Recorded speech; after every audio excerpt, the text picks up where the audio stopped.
예, 지금 다루고 있는 이 23장 전체가 고난주간 중에 주님과 바리새인들이 정면으로 충돌한 장면과 내용을 담고 있습니다. 네, 그제 어제 본문에 이어서 주님은 계속해서 바리새인들에게 화가 있을 것이라고 이야기하십니다. 오늘 29절을 다시 읽어드리겠습니다. 화 있을진저 외식하는 서기관과 바리새인들이여, 너희는 선지자들의 무덤을 만들고 의인들의 비석을 꾸미며 이르되, 만일 우리가 조상 때에 있었더라면 우리는 그들이 선지자의 피를 흘리는데 참여하지 아니하였으리라 하니. 이렇게 되어 있는데요, 주님께서는 지금 이 대목에서 바리새인들을 구약시대의 선지자들을 박해했었던 사람들과 똑같은 위치에 두고서 이야기하셨습니다. 구약시대에 박해를 받았던 선지자들 몇 사람을 떠올려 보겠습니다. 먼저 엘리야 선지자는 아합 왕과 이세벨 왕비로부터 박해를 받았습니다.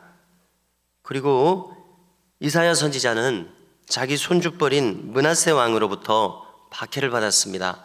왕족이면서 선지자였습니다. 또 여호야다의 아들 제사장 여호야다는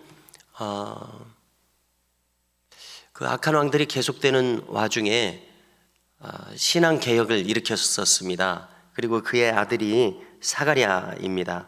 이 대제사장 여호야다의 아들 사가랴가 이제 그 요아스 왕을 세웠는데, 그 요아스 왕이 여호야다 왕이 이제 돌아가자 이제 그 하나님의 부름을 받자 변질됐습니다. 그래서 그의 아들을 죽이라는 명령을 내렸습니다. 그리고 그래서 성전과 제단 사이에서 이 요아스 왕의 명령을 따라서 돌에 맞아서 순교했습니다. 역대하 24장에 있습니다. 우리가 성경을 읽다 보면은 성경 안에서도 사실이 좀 어긋난 대목이 있습니다. 오늘 이 발야기야의 아들 사가랴는 스가랴서 1장을 보면은 스가랴 선지자가, 여기는 이제 사가랴로 해놨죠. 같은 뜻입니다. 스가랴 선지자가 발야기야의 아들이라고 나와 있습니다. 그러니까 이제 여호야다의 아들 스가랴와 발야기야의 아들 스가랴가 지금 이렇게 혼동이 되어 있는 것이죠. 그래서 마태복음은 마태가 기록했는데요, 마태가 혼동을 일으켰을 수도 있습니다. 자, 아무튼 후대 후손들이 이 선지자들이 위대하다라고 하는 것을 그들이 반대할 수 있는 사람은 없습니다. 왜냐하면 성경처럼 성경에 여기 들어올 만큼 이 성경 책들의 진정성과 그 다음에 정확성을 의심할 사람은 없기 때문에 그렇습니다. 바리새인들 입장에서 보십시오. 그들은 성경을 높이는 사람들인데 성경에 있는 내용들을 그들이 폄하할 사람들은 아니죠. 그래서 그들이, 이 선지자들이 의인들이라는 사실하고 박해자들이 그릇되었다는 것은 모두가 인정했습니다. 바리새인들은 앞장서서 인정했을 것입니다. 그러므로 이들이 무엇이라고 이야기한다는 것입니까? 만일 우리가 그 시대 사람들이었다면 우리는 달랐을 것이다. 우리는 이 선지자들을 알아봤을 것이다. 그리고 이렇게 지금 이야기한 것입니다. 그런데 주님은 뭐라고 말씀하십니까? 만일 그 시대에 너희들이 있었다면 저 선지자들을 박해했을 성향을 너희들이 가지고 있다고 지금 지적하시는 겁니다. 그리고 지금 실제로 이 고난주간은 바리새인들과 주님이 정면으로 가장 정점에서 충돌하고 있지 않습니까? 그들은 이미 주님을 체포할 것과 십자가에 못 박을 것을 이미 결의한 상태입니다. 주님을 체포할 시점만 지금 노리고 있습니다. 그래서 그들의 사상과 내용은 선지자들과 맥을 같이 하지 않으면서 지금 성경에 기록되어 있으니까 대세를 따라서 그들을 존경하는 것처럼 비석을 세우고 꾸미는 일들을 하고 있었습니다. 어떻습니까? 주님 보시기에 주님 눈도 속일 수 있는 것은 아니었을 것입니다. 대단히 위선적인 모습으로 나타나고 있습니다. 이런 위선적인 행동은 우리가 손바닥으로 하늘을 가릴 수 없는 것처럼 뻔히 속이 보이는 그러한 행동들이었습니다. 그래서 주님은 이렇게까지 말씀하십니다. 우리가 성경 전체에서 지금 고난주간에 바리새인들에게 하신 말씀만큼 날카로운 말씀을 찾기가 힘듭니다. 굉장히 주님은 격한 감정으로 아주 첨예한 내용으로 말씀하십니다.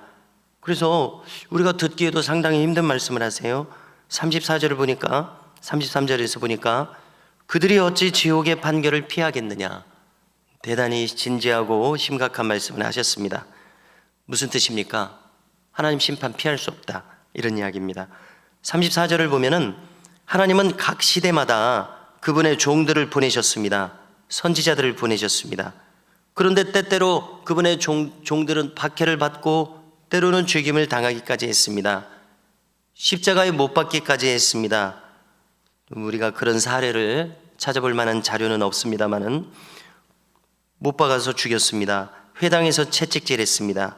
그들이 가는 성읍들마다 쫓아다니면서 박해했습니다. 바울이 박해의 가해자였었습니다. 다메섹으로 그가 갔던 이유도 초대교회 신자들을 추적하는 행위였었습니다. 체포하기 위해서요. 그런가 하면 나중에 바울이 소아시아 선교를 할 때, 유럽 선교를 할 때 똑같은 박해를 당했습니다. 우리가 사도행전 10장 이후를 읽게 되면은요, 데살로니가에 가서 전도를 했습니다. 그런데 거기서 동적인 유대인들의 박해를 받았습니다. 그래서 베레아라는 도시, 그 다음에 아테네라는 도시로 계속 이동해 가야 했습니다.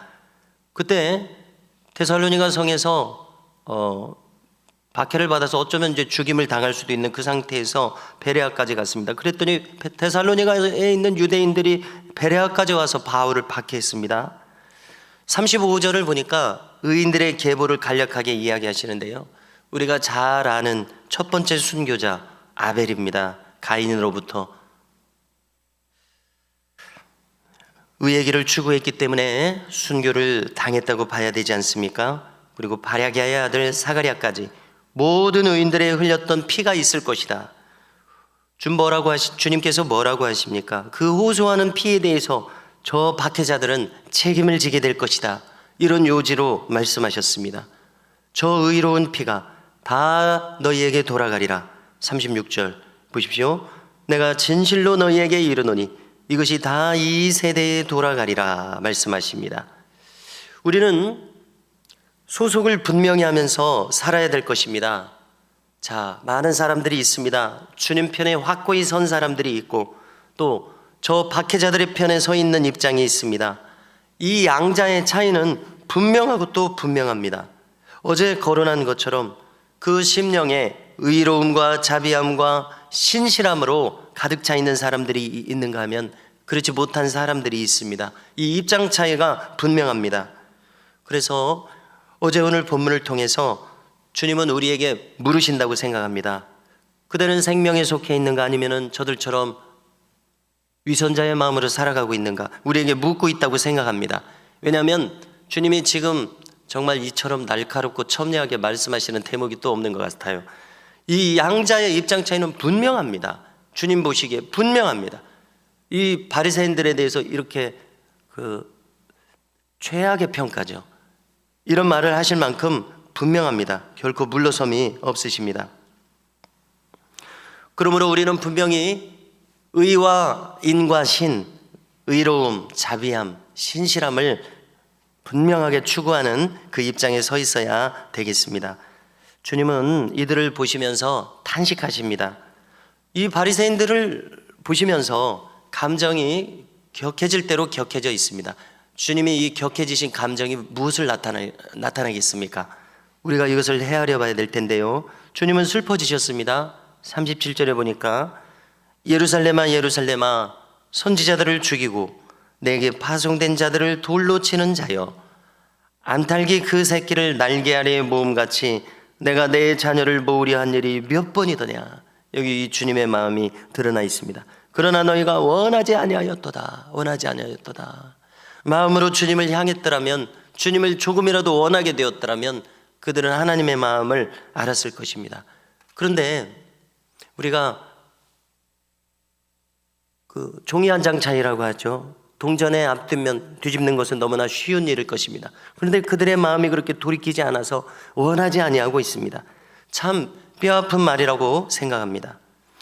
자, 악인들은 어떤 사람들입니까? 자기 의지로 악을 택한 사람들입니다. 원하지 않습니다. 하나님을 원하지 않습니다. 선한 것을 원하지 않습니다. 진리를 원하지 않습니다. 생명을, 영생을, 구원을, 이 보배로운 것들을 전혀 생각하지 않습니다. 원하지 않습니다. 그래서 모든 가련한 인생들의 비극이 여기서부터 시작됩니다. 선한 것을 원하지 않는 것입니다. 하나님을 원하지 않습니다. 우리는 진리를 원해야 될 줄로 믿습니다. 나의 의지로 예수님을 찾아야 됩니다. 주님의 기뻐하시는 뜻을 내 마음이 향하고 있어야 됩니다. 그래서 열정을 다해서 하나님을 사랑하고 또 주변에 사랑의 온기를 나타내는 사람으로 드러나야 됩니다. 이처럼 우리는 분명한 입장을 가지고 인생을 살아야 될 줄로 믿습니다. 오늘 하루도 분명코 하나님 편에 선 자로서 이 하루를 우리 모두가 복되게 살아가시기를 주님의 이름으로 축복합니다.